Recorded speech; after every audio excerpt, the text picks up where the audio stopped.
Okay, this is going to be your multi-voice final number one at 180 words a minute. Proper names are Government, Officer Cartwright, Officer Christopher Cartwright, DC Metropolitan Police Department, 3rd District Vice Unit, Officer Lovick, 3rd District, Chrysler Sebring, 14th, Wallach, 14th Street, Mr.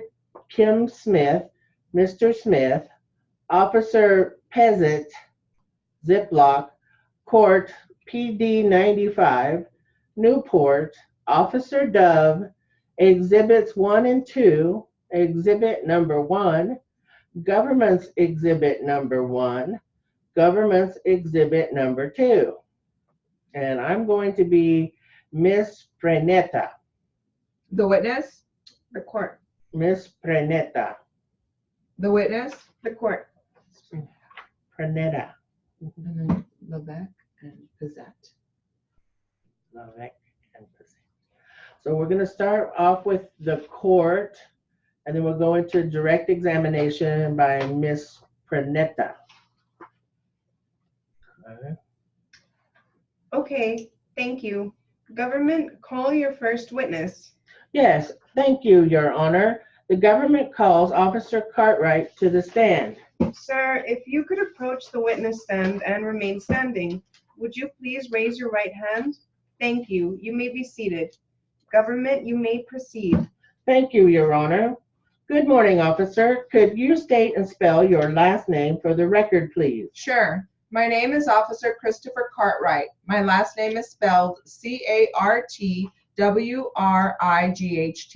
How are you employed, officer? With the DC Metropolitan Police Department, 3rd District Vice Unit. And what are your official job duties? Drug investigations, prostitution investigations. If I could direct your attention to late in the evening of March 16th, early evening or early morning hours of March 17th, 2012, were you working at that point? Yes, And what were you doing? I was riding with Officer Levesque.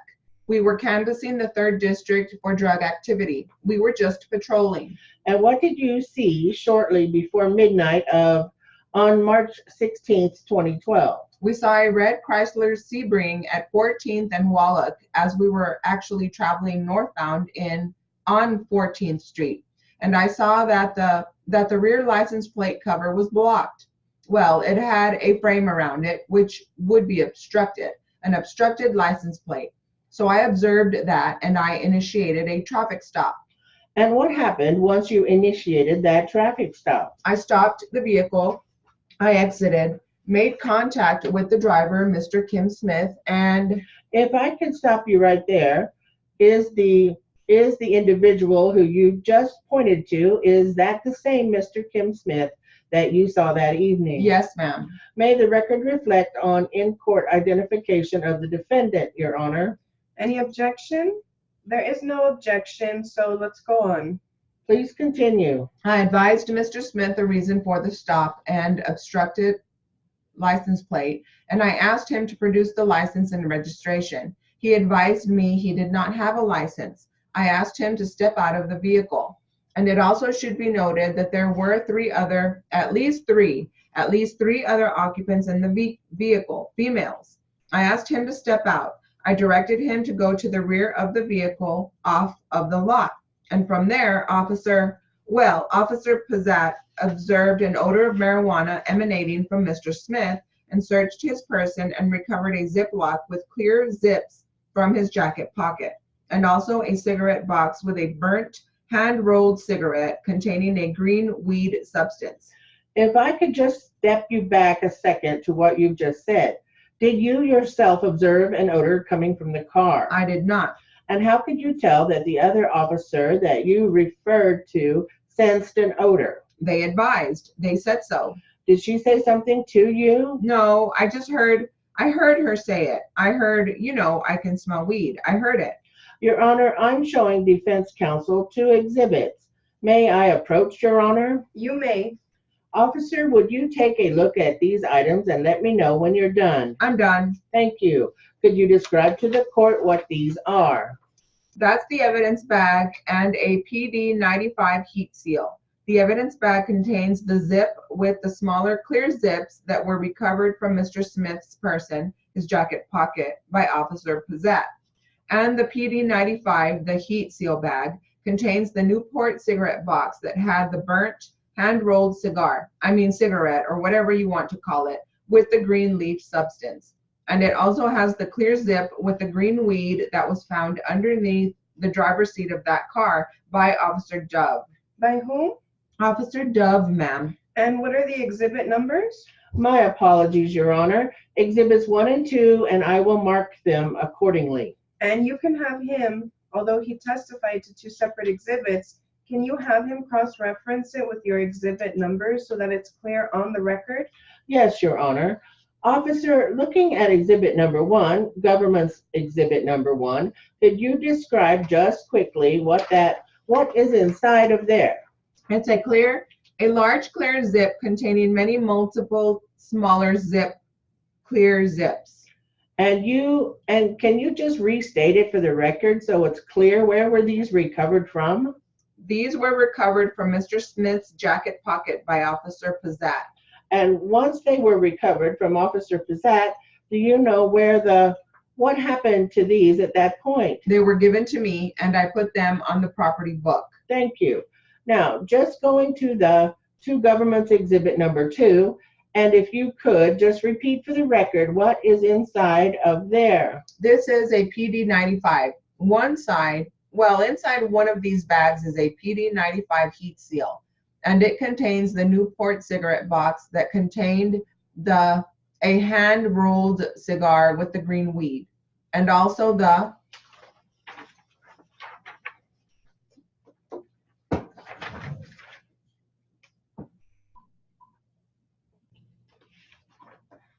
Okay, this is going to be your multi-voice final number 2 at 180 words a minute. Proper names are Mr. Wynn, Mr. Borland, and John. I'm going to be Ms. Johnson. The witness, The court. Ms. Johnson. the witness. The court. So we start with questioning by Ms. Johnson. You told her about your suspicions. Had you had the opportunity to speak with the defendant, Mr. Wynn, before that, just casually in conversation? No, we never did. When you spoke with the persons on the phone, you said that they called you a snitch, correct? Yes, correct. Were you ever threatened over the telephone? Counselor, that has been asked and answered. No, they basically told me that, I better stop snitching. I'm sorry?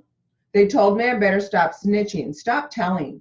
Was there any consequence that was attached to the better stop snitching? No, it wasn't. Now, you said that at some point there was a near physical altercation between you and the defendant. Yes, it was. Do you remember when that happened? I believe it was in December sometime. I was over some friend's house and I was there and he came in and he had heard me saying what he had been saying and he came out of the kitchen and he got violent and my friend got in between the two of us, almost having a fight. Now, did he say anything to you before he got violent? Yeah, he got violent. I can't remember what he had said, but he got violent and said things to me that was disrespectful. And after that, when I got home, my phone started ringing and I didn't know that his mom had been there to the house previously and found out what was going on. And so I felt that he felt that I had told her, which I didn't because we were at another place. But after that, the phone rang and they had told me this again. And that's why I felt that it was him, because his mother had been there earlier and she had found out what was going on, even though she had already knew. Mr. Borland, you said that after this near fight occurred, when you were at home, your telephone rang and they were on the phone. Do you know who they were? Wait, let me ask you the first question. Was there more than one person on the phone? There was only one person on the phone, but I knew it was more than 2 or 3 guys back there because I've seen the cars go back there. And after that, I knew that this had happened because, like I say, his mom had just left there, and I'm quite sure he was upset about it. And she was, Mr. Borland, let me interrupt you there again. go ahead. You said there was one person on the phone. Correct. What did that person on the phone say? The same thing. He said, "You bitch ass snitch. You better stop snitching." And this and that, and they went from there. And that's when I went over and I told his brother-in-law, I said, "Man, these guys are calling over at my house threatening me and stuff." Well, hold on. Let me stop you there, Mr. Borland. You said you went to the uncle and said, these guys are threatening me. What threat was made against you? I told him that they just been calling me, threatening me that I better stop calling and telling people stuff. So Or what? What was a threat that they made? after that, they just said, they left it at that. So if that something was going to probably happen to me, and that's how I left it. So nobody said any specific threats, but you felt threatened. Is that what you're telling me? Correct. Now, at some point, did you call the police? Yes. I went and saw his mom first and told her what had happened. And after that, What had happened? What did you tell the mother? I told the mom that I've heard through the line that John had a contract out on me. Now, when did that happen? That was on November the 14th. I mean, January the 14th. January the 14th, you heard that the defendant had a contract out. Yeah. Previous days before that, I've heard of it Who did you hear that from? from some friends down through the neighborhood, the area. And were those friends people who knew the defendant? Correct. What did they specifically tell you that they had heard? That he had a contract out and he was going to have something done. How did that make you feel? I felt very, very threatened then, and I went and told his mom at her job, and she said, well, he doesn't have no money to do nothing like this. And I went on and I told the law. I called the law to let them know what was going on then. Now, did police officers come to your house after you called them? Yes, ma'am. Was that the first time that you had called the police about this incident? Yes, The relationship with the defendant? correct. When the police came, did you talk to them about what had been happening with the defendant? Yes, I did. Now, were you trying to honestly and accurately tell the police all that had been happening with the defendant then? Yes, I did. Mr. Borland, didn't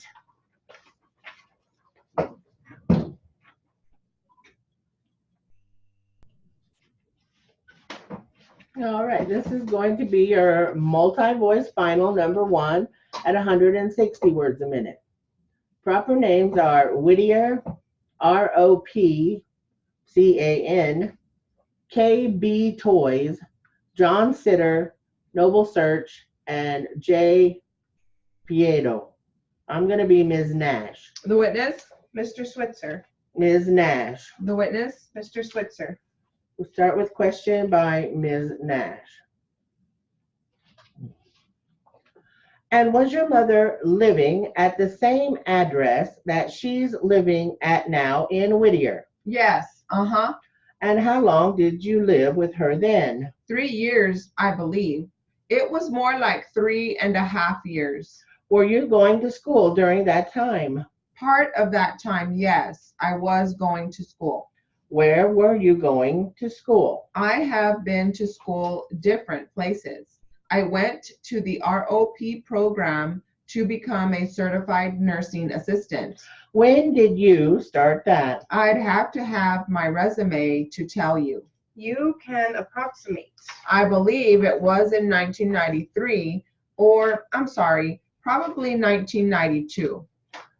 And you were taking that program to become a CNA, is that correct? That's correct. Did you get that certification? Yes, I did. Did you have to take some kind of test to get that certification? Yes, I did. When did you pass that test? That information would be in here, I think. Well, maybe not. I believe it was in 1993 that I passed that test.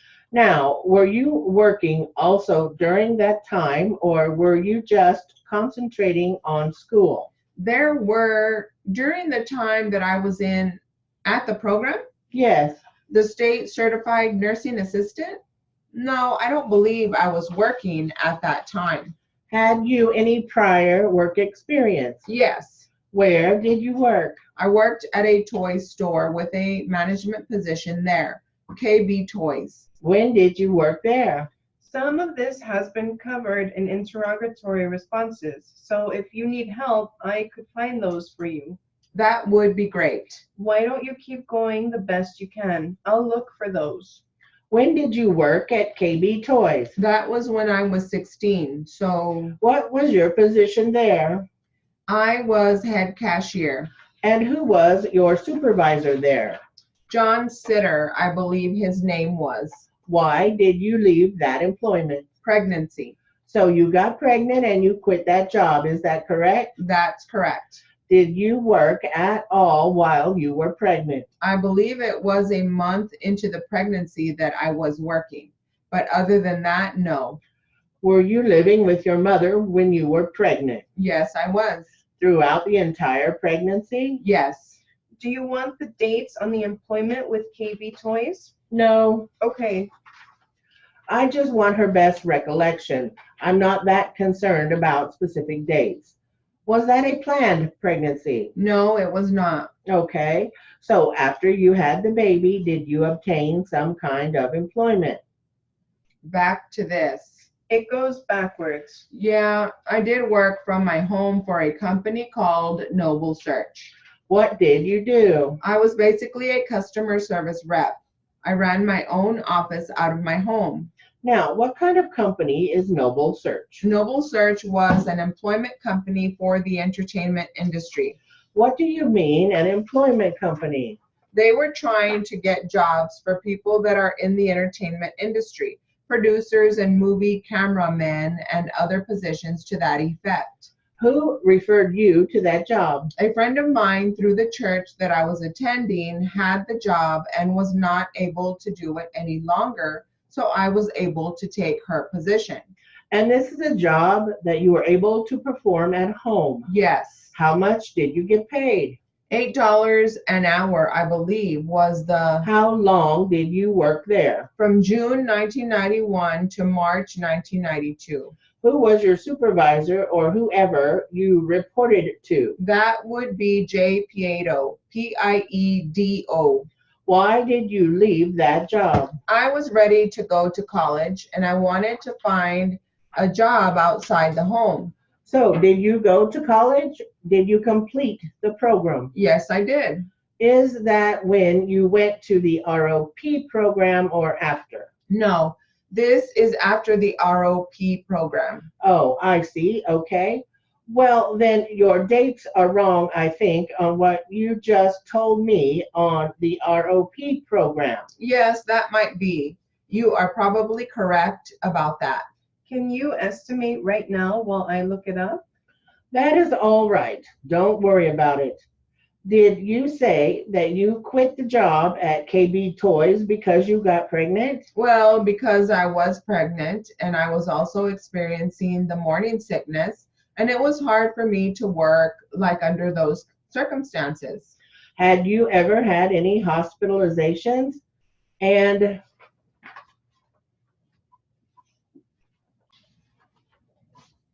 okay, this is going to be your multi-voice final number 2 at 160 words a minute. Proper names are Mr. Sims, Jane Sims, Meg, Pat, Huntsville, Alabama, Court, and Mrs. Sims. And I'm going to be Ms. Jones. The witness, The court. Ms. Jones. the witness, The court. And it starts with direct examination by Ms. Jones. Mr. Sims, how many children does your present wife, Jane Sims, have? 6. And you are currently living with her, is that correct? That is correct. And the 2 children of your marriage to Jane Sims are living with you. Yes, ma'am. How big is your house? 3 bedrooms. What other rooms are there? There's a living room, dining room, and kitchen. And 3 bedrooms? Yes, ma'am. Is one of the bedrooms made over from a hallway? No, ma'am. And how many beds are there in that home? There are 2 bunk beds, and there's 2 rollaway beds and a couch. Where are the rollaway beds? 1 rollaway bed is in the outside room that was just built on about 2 months ago. And one, Is that called one of the bedrooms? yes, sir. And there's one in the bedroom right off the bathroom? Yes, sir. And how many children are there in the bedroom which Meg inhabits? There are 4, ma'am. There are 4 children besides Meg living in that room, There are 3 besides her. but 4 children in that room. Yes, ma'am. What about Pat? There's 3. There's 3 other children besides her. Are any of these children that live in this house besides Meg and Pat your children? No, ma'am. Do you feel the house is clean, Mr. Sims? You mean clean? You mean is it messed up? It is messed up by kids. Are there any vermin, pests, fleas, or any animals on the premises? There are, yes. We have 2 dogs and a cat. Does the house have roaches? Yes. Does the carpeting have fleas? It's not overrun. In which rooms of the house are the roaches? Mostly in the kitchen. Where are the fleas? In the living room. In the bedrooms too? No, I have never seen them in the bedrooms. No. Have you had an exterminator come out? No, ma'am. How long have you been in the house? Mrs. Sims has been there almost 5 years. Has your wife got a police record? Not that I know of, ma'am. Do you have any indication that she might have a police record? No, ma'am. Have you a police record? Yes, ma'am. Would you describe any convictions that you would include in that police record? Counselor, I need you to stop right there. Unless it's a felony, I don't think it is relevant. Have you been convicted of a felony? No, ma'am. Have you? Wait a minute. Objection is overruled. The court is interested as to the best interests of the children. Thank you, Your Honor. You may inquire further. Have you been convicted of any misdemeanors? Yes, ma'am. What have you been convicted of? Assault and battery. When was that? In 1996, Where was that? Huntsville, Alabama. Would you describe the person whom you assaulted and battered? The court's not interested in going into the details of something that happened in 1996. Your Honor, if it involved a child, would the court be interested in hearing? Miss Jones, I don't want you to continue this line of questioning. I don't see where it's relevant. That's why I said we're not interested in the details. Mr. Sims, while you were living with Mrs. Sims, did you ever, Which Mrs. Sims? I'm sorry, my client, the present Mrs. Sims? I believe that she was the second Mrs. Sims. Is that correct? Yes, ma'am. While you were living and married to my client, did you ever strike her? Yes, ma'am. 1 or 2 times. 1 or 2 times. Did you ever strike the children? On the face? I spanked them. Yes, ma'am. With your hand? Yes, ma'am. Did you ever use any kind of an instrument or object on them? I used to use a little paddle. A little strap? Is that what you said? A little paddle Made out of wood? made out of plywood. Did you ever leave any welts or bruises on the children? To my knowledge, no, ma'am. I never did. Did you ever use any other instrument besides that paddle and your hand? Not that I recollect. You never did? Not that I remember. No, ma'am. Do you drink alcoholic beverages? I have had 2 beers in 3 weeks. Yes, ma'am. What about prior to 3 weeks ago? Prior to before my mother died, I had a beer, maybe 2 beers a day. Yes, ma'am. Do you think that if we asked your children who are currently living with you about your drinking habits, that they would say the same thing? Do you mean if they've seen me drinking? I'm sorry, repeat.